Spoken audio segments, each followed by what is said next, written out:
Rīgas Tehniskās universitātes datorzinātnes, informācijas tehnoloģijas un enerģētikas fakultātē šobrīd tiek audzētas spriedes. Pētnieka mērķis ir radīt jaunu, inovatīvu sistēmu kokaudzētavām.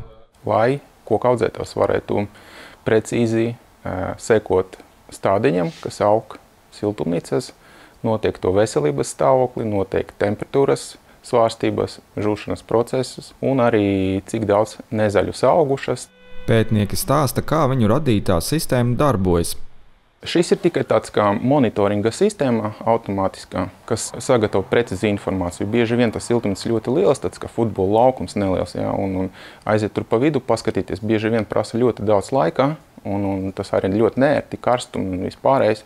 Un tāpēc, ja mēs uzņemam datus no augšas pret virsmu, tad mēs varam ļoti precīzi saprast, kas tur notiek katrā vietā. Es strādāju tieši pie multispektra kameras izstrādes, lai novērotu augu veselību. Man ekrānā šobrīd stāv attēls, kas ir aprēķinājis veģetācijas indeksu ar nosaukumu NDVI. Tas vienkāršos terminos aprēķina un parāda apzaļojumu. Tātad, vai augi ir zaļi, cik daudz viņi ir zaļi, procentāli var izrēķināt. Un tā mēs varam paskatīties, varbūt tur ir kaut kādas nezāles augušas, vai pašiem augiem viss ir kārtībā, viņi ir zaļi, nevis kaut kādā brūnā krāsā. Šādā veidā ir iespējams sekot līdz katram stādiņam. Tehnisko pusi un iekārtas mehānismus izstrādājuši pētnieki Latvijas Biozinātņu un tehnoloģiju universitātē, savukārt programmēšanas pusi Rīgas Tehniskajā universitātē.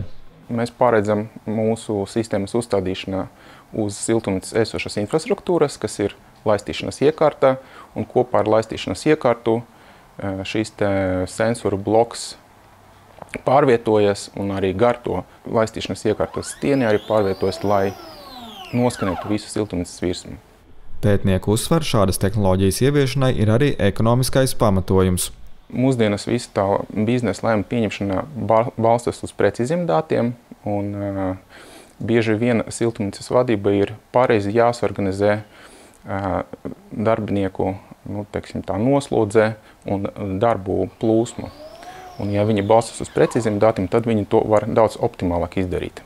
Šovasar jaunā sistēma tiks uzstādīta vienā no pašvaldības uzņēmuma Rīgas meža kokaudzētavām. Uldis Birziņš, Kārlis Kempels, Latvijas televīzija.